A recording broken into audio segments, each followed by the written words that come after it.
नागपूरकरांचं गारेगार मेट्रोच्या प्रवासाचं स्वप्न आता अगदी दृष्टीपथात आलेलं आहे। महामेट्रोचे कोचेस नागपुरात दाखल झालेत। या मेट्रो कोचेसचं स्वागत नागपूरकरांनी अगदी वाजत गाजत केलंय। हे कोचेस चीनहून नागपुरात दाखल झाले। मेट्रोकडनं गुढीपाडव्याच्या शुभ मुहूर्तावर ही मेट्रो सुरू करण्याचं नियोजन आहे।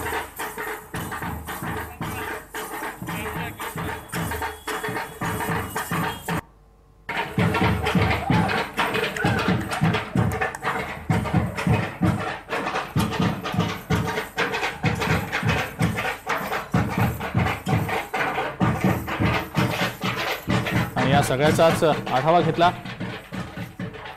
आमचे नागपूरचे प्रतिनिधी तुषार कोहळे यांनी।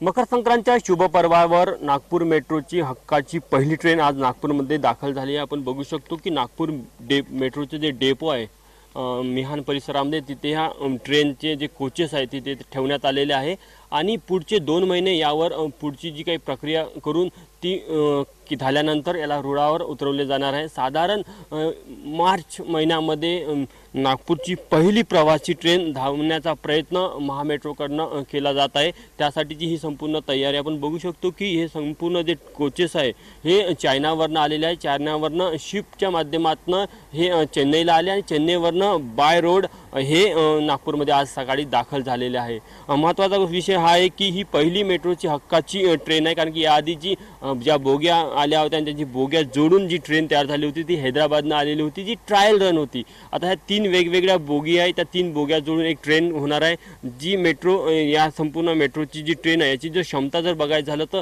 एका मेट्रोमध्ये साधारण 970 प्रवासी प्रवास करू शकतात। त्यामध्ये सिटिंग आणि स्टँडिंग दोन्ही जर का व्यवस्था जर बघितल्या तर आणि अत्याधुनिक असे हे कोचेस आहे। मध्ये सुरक्षेचे सर्व जे काही उपाययोजना आहे या कोचेसमध्ये करण्यात आलेल्या आहे। यानंतर संपूर्ण कोचेस हे एसी आहे। या व्यतिरिक्त जर का बघायचं झालं तर महिलांच्यासाठी किंवा अपंग लोकांच्यासाठी देखील वेगवेगळे उपकरण इथे लावण्यात आले असून त्या माध्यमातून देखील अत्याधुनिक पद्धतीने ही मेट्रोचे कोचेस तयार करण्यात आलेले आहे। चायनावरनं विशेष पद्धतीने हे तयार करून नागपूरमध्ये आज दाखल झालेले आहे। आणि महत्त्वाची गोष्ट की मेट्रो ही संपूर्ण सॉफ्टवेअर बेस आहे, त्यामुळे अत्याधुनिक सुविधेचा अनुभव नागपूरकरांना या मेट्रोच्या माध्यमातून घेता येईल।